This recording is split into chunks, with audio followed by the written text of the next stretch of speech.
BPL ড্রাফটের দিন ক্যামেরার সবচেয়ে বেশি ফোকাস ছিলেন ঢাকায় সুপারস্টার সাকিব খান। পর্দা কাঁপানো এই ঢালিউড কিং এবার নাম লেখালেন ক্রিকেট মাঠে ঢাকা ক্যাপিটালসের কর্ণধার হিসেবে। নিজে উপস্থিত থেকে সাজালেন একাদশ আসরে ঢাকা ক্যাপিটালসের দল।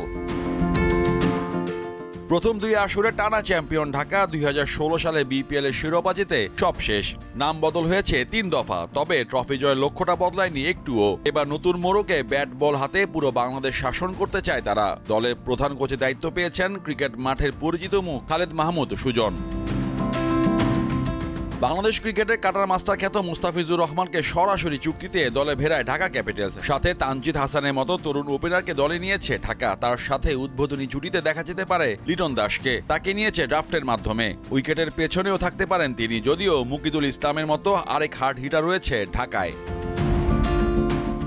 সিলেটের আবু জায়েদ রাহির মতো শান্ত স্বভাবের বিধ্বংসী অলরাউন্ডারের সাথে ড্রাফট থেকে বেছে নিয়েছে সাকিব খানের দল। আছেন মুশফিক হাসান, অভিজ্ঞ সাব্বির রহমানের মতো ব্যাটার। টি-20তে মুনিম শাহরিয়ার সম্পর্কে অজানা থাকার কথা নয় কারো। ব্যাট হাতে যে কোনো বোলারকে নাস্তানাবুদ করতে বেশ পটীয়সী তিনি। আসিফ হাসান, শাহাদাত হোসেন দীপুদের ক্যাপিটালসে ভিড়িয়ে দলের শক্তিটা আরও মজবুত করেছে তারা। দলটির বিদেশি ক্রিকেটারদের মধ্যে ওয়েস্ট ইন্ডিজে জনসন চার্লসকে রিটেন করার পাশাপাশি ইংলিশ তারকা অ্যালেক্স হেলস, স্টিফেন এস কিনার্জির সাথে সরাসরি চুক্তি করেছে তারা। পাকিস্তানি শাহনেওয়াজ দাহানি, শ্রীলঙ্কার থিসারা পেরেরার পাশাপাশি আফগানিস্তানে আমির হামজার মতো সময়ের সেরা হার্ড হিটারের সাথে সরাসরি চুক্তি করে দলের শক্তি জায়গাটা নিশ্চিত করেছে ক্যাপিটালস। এছাড়াও পাকিস্তানের তরুণ তুর্কি সাইম আইয়ুব, আফগানিস্তানের মীর হামজার মতো ক্রিকেটার ভিড়িয়ে দলে ব্যাটিং অর্ডারকে বেশ মজবুতই করেছে সাকিব খানের ঢাকা ক্যাপিটালস। মোহাম্মদ হাসিব, দীপ্ত স্পোর্টস।